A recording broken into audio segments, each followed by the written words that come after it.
So, hi mga life, another video, another share guys, another POV. So, ngayon ay i-highlight naman natin yung pabahay ni Dodong kay Nanay Francia. O, diba? Tuloy ang bakasyon and tuloy syempre ang pabahay din. Maraming salamat kay Ate Glyza na talaga namang ang sipag at ang bait dahil siya yung nagbibigay update sa atin kung ano nang nangyayari sa pabahay ni Dodong while he's away, far away. Diba? Pero syempre, bago natin ituloy ang chika, of course, hindi pwedeng makalimutan ang ating bida. Syempre, ang Wow Life Key Sleep and Chic din. So, 30 pesos lang to guys.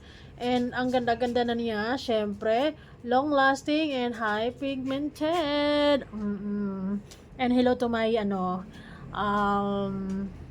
bagong shade na dark red kung ayaw nyo ng, pero itong itong kulay na to is super sulit na sa akin. Gandang-ganda ako dito.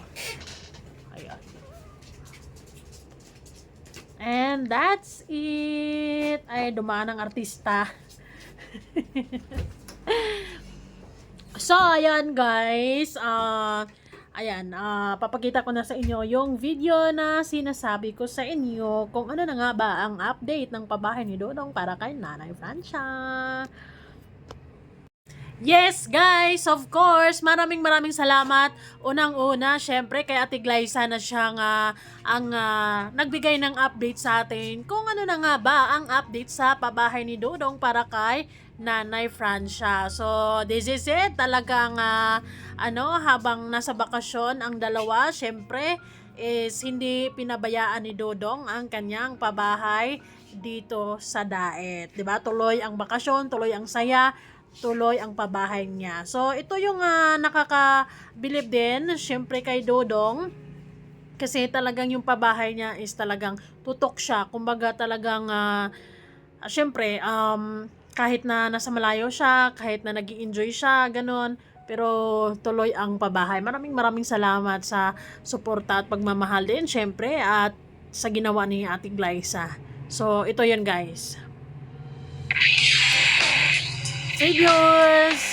Ayun. Malapit na actually to. Kunting kimbot na lang tong pabahay na to ay matatapos na din. Mabilis lang talaga matapos ang pabahay kapag tutok ka mismo sa mga para dun sa pabahay. Sa pabahay ng ganito, tutok ka at syempre tuloy-tuloy ang mga materyales. Syempre may budget, no? Kaya maraming salamat sa mga sponsors natin dyan na walang sawang pagsuporta at pagmamahal. Siyempre sa mga solid viewers dyan na talaga namang mga marathoners, solid ang suporta at pagmamahal dahil kumbaga yung suporta nyo is umikot lang yan, 'di ba? Umikot lang yang suporta nyo. 5 balot pala. Yung yung pako sa So dito guys, Ate Glyza is siya yung namimili ng materyales na kailanganin doon sa pabahay para dire-diretso ang paggawa nilang kuya.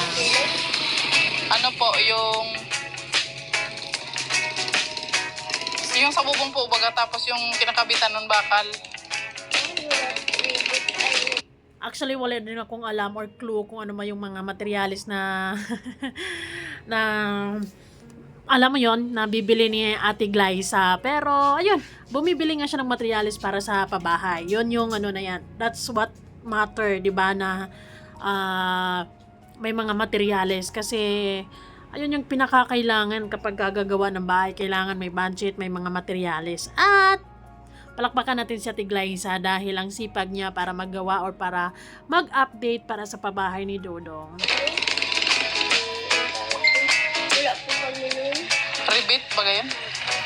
Ay, wala kayo na. Ay, nako, grabing breakout ko ngayon. Kasi siyempre, na tayo, dire-diretso na natin. Dito na tayo sa main part. Gusto na natin masilip kung ano na itsura sa pabahay na mismo. O, ito na yun. Nag-trasis na sila. Anyways guys, paputol-putol lang tong video ko. Kung nabibitin kayo, syempre panoorin nyo lang ang gabuang video. Doon lamang yan sa uploaded video ni Ruel of Malalag part 6. Ayun, part 6 na niya ng pabahay ka para kay Nanay Francia. Init, Diyos ko po. Francia? Ayun. Ayan na, may trasis na pala ang kanilang Ayun, malapit na, no? ginagawa. Yun si Kuya. Parang feeling ko mukhang kakaibang Pahinga naman to, nila kasi kakaibang ano, itsura ng tanghali na. pabahay ni Dodong Na po, para alas kay 12 na. nanay. Ayan. Yan, kung parang Naka-order na ako ng konting kimbot na lang materialis, talaga, Kuya. no? I-deliver na lang daw. Ang kaso, wala yung pako. Ayun, si kuya na lang ang bibili ng pako. Para, malaman niya at alam niya yung size, ganon, ganyan. Bigyan na lang ni ate ng pera. Nagtanong ka doon? Pero may madaanan ka po na ibang hardware na, ikaw na lang po bumili kaya, So, feeling ko, sa kalagitnaan ng July, matatapos na din tong pabahay na ito. And then, next project naman. Ibibigay ko na lang po yung Kaya sana tuloy-tuloy ang blessing o tuloy-tuloy ang nangyayaring ito, magaganda nangyayaring ito para tuloy-tuloy ang mga pabahay din syempre ni Ruel of Malalag para sa kanyang mga beneficiaries, 'di ba? Sana yung pabahay din nilang Garishel is mabisita na din niya ulit kasi gusto din natin malaman kung ano nang itsura. Baka malapit na matapos ngayon or kung ano na. Magkano po kaya yun?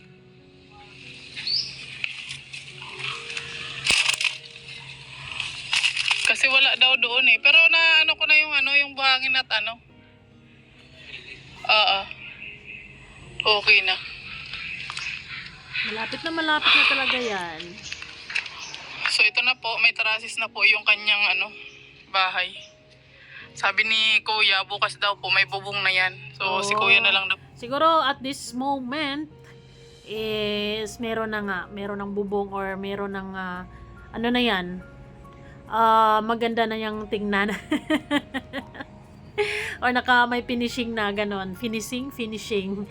How do you guys is pronounce it, pero ang mahalaga para sa akin is yung ayun na nai-excite ako para din kay nanay na meron na siyang safety, meron na siyang magandang bahay na handog ng kalingap. Syempre sa tulong ng mga viewers, of course, Ruel of Malalag yan, pinagkatiwalaan ng mga sponsors, and sa tuloy-tuloy na panunood nating lahat, sa pagmamarathon, ayun yung resulta. Sunod-sunod, dire-diretso ang mga pabahay. So, who's next kaya sa pabahay na to, di ba?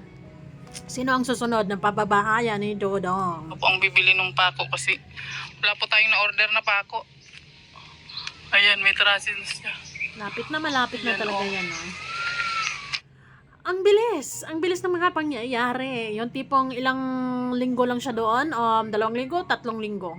O then pagbalik niya, yari na ang bahay ni nanay.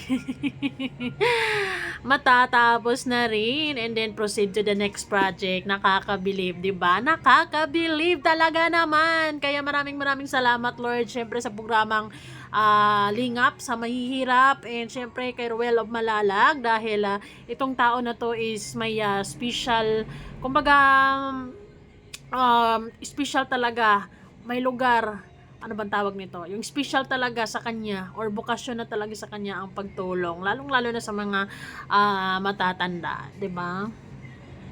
At ito na yung mga bubong nila basta ni Kuya. Kulay blue.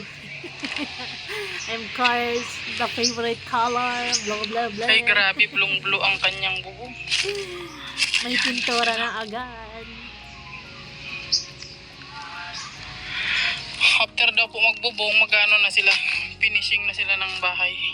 Actually, sa tulad ko na wala masyadong alam sa mga disenyo ng mga ganitong bahay, ganyang bahay, hindi ko pa ma-appreciate yung bahay pag ganyan pa. Ma-appreciate ko lang yan pagkayari na, pag yung buong buo na, yan pala yung kwarto, yan pala yung kusina, yan pala yung CR, yun. Tingnan natin yung taas, guys. Magka tayo dito sa Malaki itong tore. pabahay na to.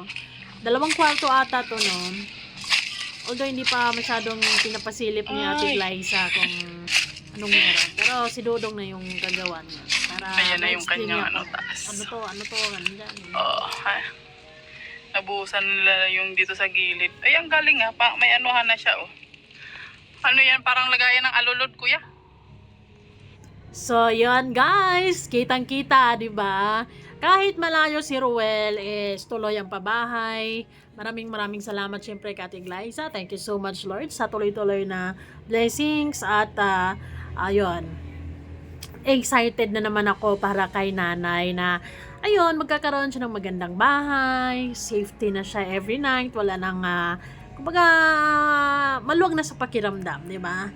Nakakagaan sa pakiramdam na as much as every month, 'di ba? Every month may bagong pabahay si Dodong, pero hindi naman basta-basta every 2 months, every other every 3 months. Ano ba? Pero in fairness ang bilis-bilis matapos ng mga pabahay ni Dodong ngayon. Dire-diretso kasi may budget kasi agad-agad kaya natatapos agad. So, yan lamang guys. Thank you so much and see you guys all on our next reaction. Bye!